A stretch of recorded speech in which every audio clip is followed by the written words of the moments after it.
Welcome to my channel, Elsie Nick Vids.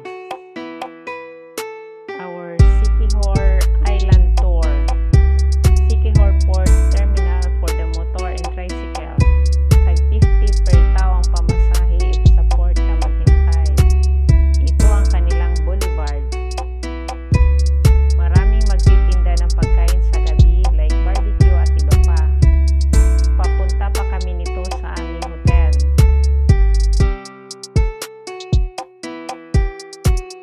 Malapit na kami at maaga pa masyado. Dito kami mamaya kaso 8 AM pa at 12 noon pa ang check-in time. Pumunta muna kami sa Blue Wave Inn para mag-breakfast. Wala kasing restaurant yung hotel na check-in na namin. So pinapa-check-in na kami kahit maaga pa. This Ocean View Beach Resort. Ito ang first tourist spot na pinuntahan namin. Paliton Beach in Siquijor. Ito ang kanilang sandcastle. Munti ko pang mahawakan, bawal daw baka masira. May paduyan-duyan sila at mag-donate lang.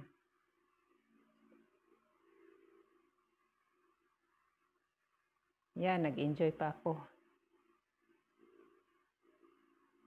Pahangin-hangin. Medyo marami lang basura that time, dala sa alon. Papunta na naman kami sa ibang destination. Sa Baliti Fish Spa. Andito na kami sa Baliti Fish Spa. May mga tindahan dito. Mga souvenir items at kakanin. May restaurant din sila. Ito na ang kanilang Baliti Tree Food Spa. Very entertaining na lapitan ng mga isda ang mga paa. Labahan lang pala daw to dati. Papunta na naman kami sa may sasakyan ng walis tingting. At ito na, lilipad na. Dito na naman kami sa isa sa pinakamalumang simbahan sa Siquijor. Ito'y Roman Catholic Church located in Lassi. Wood ang sahig at napakaganda.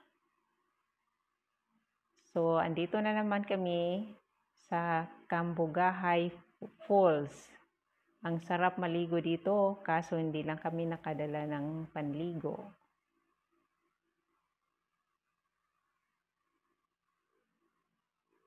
Nag-enjoy ang mga naliligo sa falls.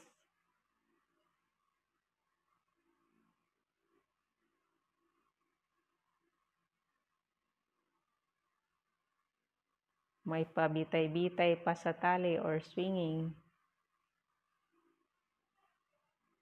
Ako, pa-selfie-selfie lang.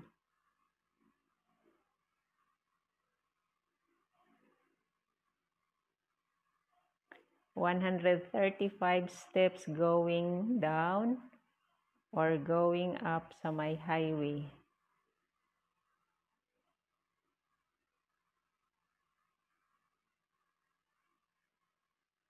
So, papunta na naman kami sa bayan ng Maria.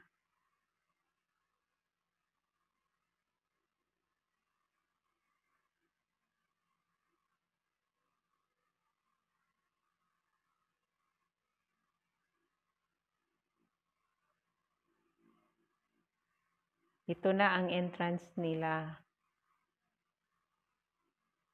Walang bayad kasi under renovation pa. Mag-logbook lang.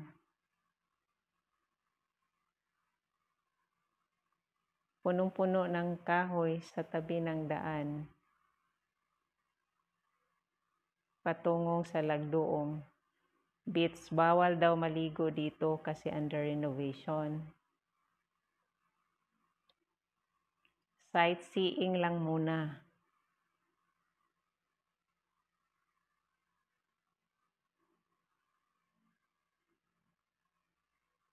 Ito ang Salagdoong Beach.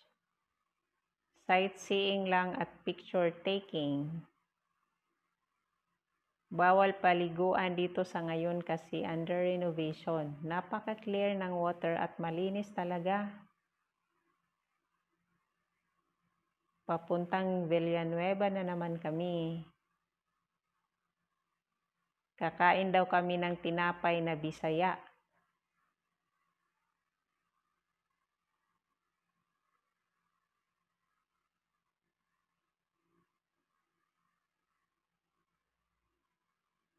Pandikoko pala ang pan na Bisaya nila.